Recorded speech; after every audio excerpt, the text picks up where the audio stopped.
Hello guys! Welcome back to my channel. To this video is magligpit-ligpit pa minsan-minsan sa bahay kasi napakakalat na ang aking bahay ngayon. My goodness! Kung kahapon kumakain ng hamburger at naglalakwatsa, ngayon naman maglinis-linis naman minsan ang bahay kasi minsan, Diyos ko po, ang bahay ko parang malapit ng tirhan ng kwago. Ano ba yung kwago o kwaga? Dalawa na lang yung kwaga or kwago.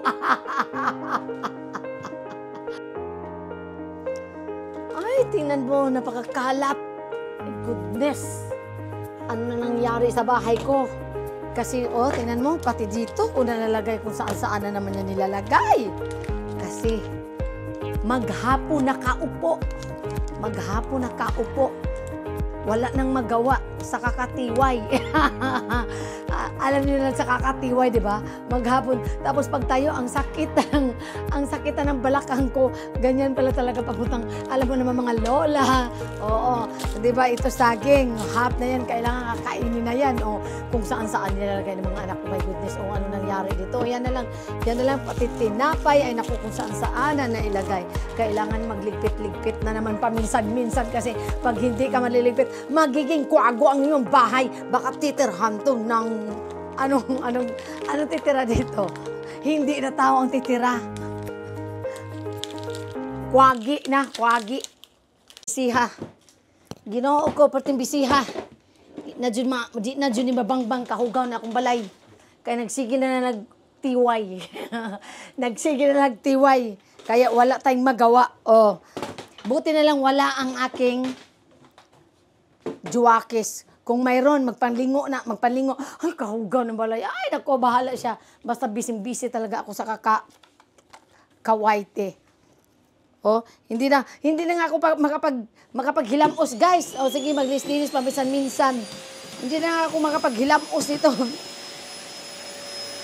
Kasi hindi ko na maintindihan yung bahay ko. Tapos mamaya, mag-floor wax. Ay, nako, my goodness. Sana all may katulong. Wala tayong pangsahod, guys. Kaya maglinis ka mag-isa, Ermina. Kung nandito yung aking banana labs, ay nako, magagali talaga yung magpanlingo-lingo na lang to siya. Ay, kahugaw ng balay na unsa naman yung balay. Darling talaga. Aray ko, natamaan pa yun. Naunsa naman na yung balay, darling. Naperte naman yung hugawa, darling. Ay! Sana all talaga. Hindi talaga to totally linis. Yung ligpit-ligpit lang paminsan-minsan ba kasi hindi na maintindihan yung bahay tapos mamaya po-florakan ko. Kikintab na to. Oo. Ayan, hindi pa matatanggal sa sumandumi. Buti na lang yung baby boy ko hindi nagagalit kasi siya pag naglilinis ako dito eh. Sana all talaga.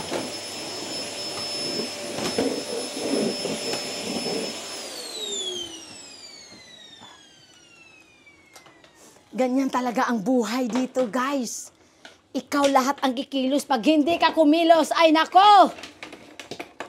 Abutan tayo ng siyam-siyam nito. Kaya hindi naman totally linis talaga. Ligpit-ligpit lang ng konti. Kasi hindi na maintindihan ng aking bahay. Mayroon pang, Diyos ko, mayroon yung labahin ko pa. Hindi na maintindihan. Punong-puno. Nabaho ba ni? Baka mabaho na naman. Parang nabaho. Tapos magsampay pa ko. Pagkatapos magsampay, may rami pang labahin sa taas. Tapos magtutupi na naman. Ay, nako, kasi maghapon kasi nakaupo. Maghapon kang nakaupo dahil sa TTTY. Ganon talaga ang buhay. Maghapon ka mag-upo. Kaya ngayon, magluto ka muna. Maglaba ka. Tingnan mo naman ang aking labahin.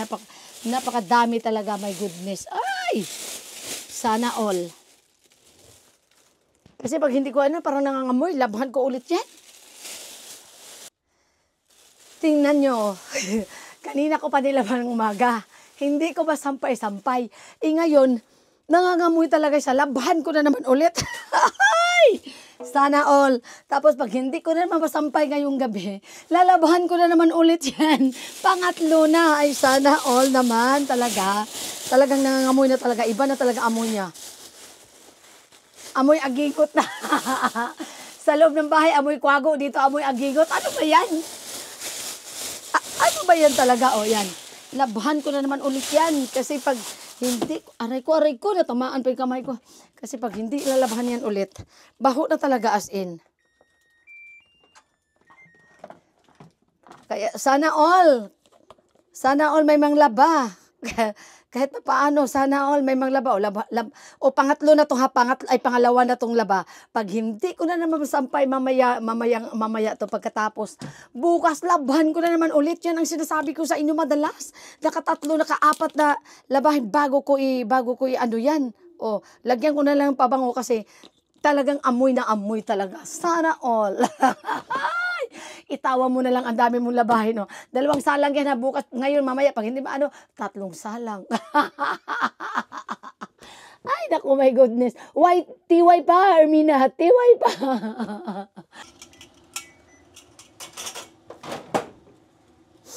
Hindi pa ako nakapag-floor wax. Pero magluto muna ako ng ulam. Mamaya na ako mag-floor wax. Ay, naku, my goodness. O, diba, sasabihin yung wala akong ano. Kasi, yan ang problema mo, Ermina, kasi maghapon ka nakaupo. Pagdating ng wala ng oras, yan, nagmamadali ka na. Oo. Ngayon, magluluto ako, guys, ng sabaw. Yan ang ano dito, kahit anong gulay na lang ilalagay mo dyan. Ngayon, ang ilalagay ko, pasensya na kayo sa kusina ko, napakakala talaga, wala tayong magagawa. Ito, masarap kasi to kahit ano. Kasi ano siya, yung katsuo, anong tawag ng katsuo? Yung mangko ba sa atin? Tulingan. Tapos dinurog-durog. Ito yung powder. Parang kumbaga, magic sarap. Pero tulingan siya. Kaya masarap talaga. Yan nilalagay ko dito. Yan ang ano talaga nila. Pag may isda, ito talaga kung hindi baboy yung ulam. Kahit ano, may sabaw talaga sila. Ayan malapit na naluto na ang aking panga ng mukha ko. Ayan ang ano.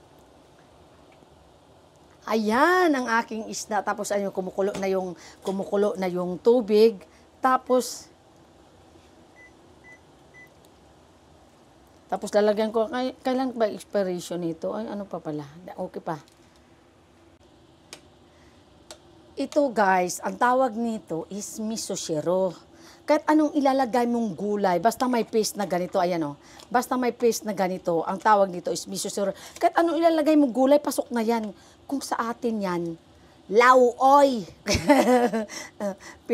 Pinasosyal pa. Pero ano na sa atin yan, lauoy. Ito lang ilalagay mo na miso. Miso ang tawag nito. Kaya, ang tawag nito, pag may gulay na is miso shiro. Mas maganda nga lalagyan ko ng wakame yung seaweeds. Masarap din lagyan ng seaweeds na wakame. Pagkatapos ito, basta lagay-lagay lang, basta puro mga gulay, mas maganda rin na lagyan mo ng, lalagyan mo ng dahon ng sibuyas. Mas maganda na may kulay-kulay green. Kaso alang, wala yata akong kulay-kulay green. Ay, nako. Ay, ito pala mayroon. Ayan. Ito, pag ilalagay ko, ito, wakame ang tawag nito. Tapos, pag dami dito sa dagat Sa dagat, madami. Sa dagat talaga to. Seaweeds to tingnan mo, ang nahina ng po tingnan mo ito ang tawag nito. Ito ang gustong-gusto talaga nila, lalo pag inihaw na isda, yung nila. Simple lang ang luto nila, pero masustansya talaga, guys. Ganun sila. Tapos, mas masarap pag may pa siya, yung mahaba na sibuyas. Tapos, pag kumulo na yan, ang bagal mong kumulo, kasi mahina yung apoy. Galit. Galit. Tapos ngayon, pag kumulo yan, dapat nilalagay ko na kanina. Tingnan mo naman, para siyang magic Magic talaga. Ito, sobrang liit ito. Pero, pag kumulo na yan ang bagal mo, lakasan kita. Pag kumulo na yan, at ilalagay mo dito, ayun, mamaya-maya, kunti lang ilalagay mo kasi pag marami ang ilalagay mo, parang pangit na siya tingnan. Parang dumadami yung green. Yung pakunti lang, para ang dami talagang vitamins yun. Ang dami talagang. Alam niyo guys,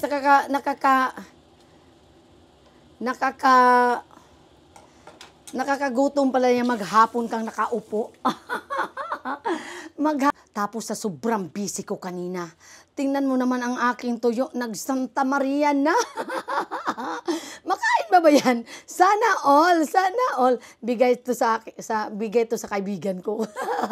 Tingnan mo naman, kakain na ba tayo dito? Eh, wala tayong magagawa, ganyan talaga yan. Kung sa Pilipinas yan, ay nako, wala tayong, yun talaga, wala tayong magagawa dyan. Tapos ngayon, nakakagutom talaga pag maghapon ka nakaupo, diba? Maghapon ka nakatiway. Ay, nako, talaga kakain na talaga ako. Bahala na. Yung mga anakis ko kumain na talaga. Oh, ayan. Gusto ko ng sili. Tingnan mo yung mga sili ko. Pinipress ko talaga. Oh, di ba? Pinipress ko talaga kasi pag masisira kasi siya. Maanghang kasi to. I like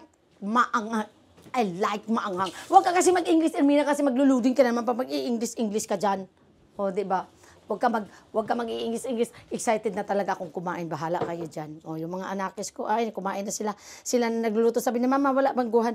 Wala bang pagkain? Ay, sandali lang, busy ang iyong ina. Busy ang ina. Kayo mo na magluto ng pagkain yun. Sabi na anak ko, anong busy? Kanina ka pa nakaupo dyan eh. Ay, wag ko kontra sa nanay. Wag ko kontra sa nanay.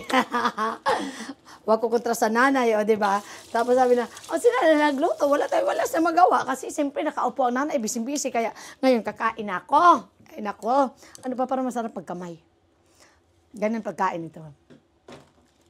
Suka lang, walang ulam. Di ba ako nakabili ng Silver Swan? Maganda talaga. I like so much Silver Swan.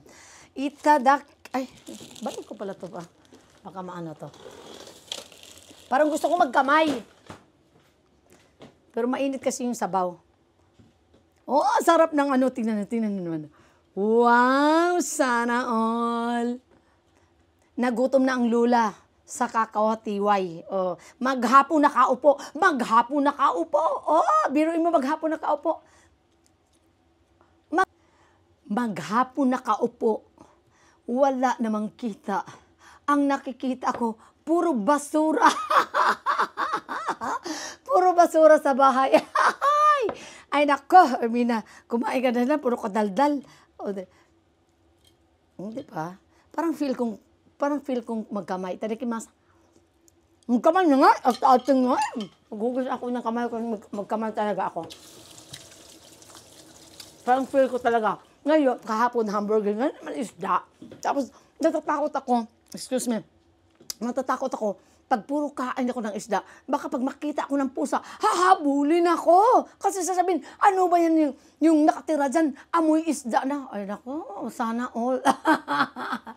Tapos takot ako habulin ng aso.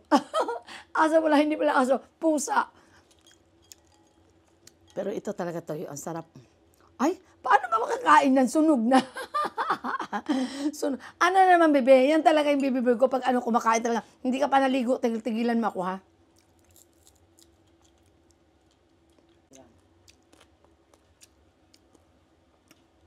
Ang sarap ng tuyo. Mamaya na, bebe. Kakain ka, bebe? Bye-bye, guys.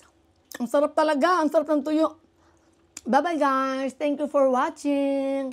Please like and share and subscribe para naman updated kayo sa aking mga videos. I love you all. I love you all. I love you all. Bye. Forever yung kakain ka, bebe. Ayan. Ochi-ochi akong bebe. Ang terap-terap. Ochi-ochi, bebe. Ito talaga yung anakis ko pag kumakain talaga ko. Dito na kasi nakaano ko. Ito mahilig din to sa isda kaya amoy pusa na. No. Amoy pusa rin yan. Mahilig sa isda din ng aking baby boy. Oo. Kasi yung nanay mahilig sa isda. Siyempre yung anakis mahilig din sa isda. Ay yung apo ko pala yan, apo. Bye! Thank you for watching. I love you all.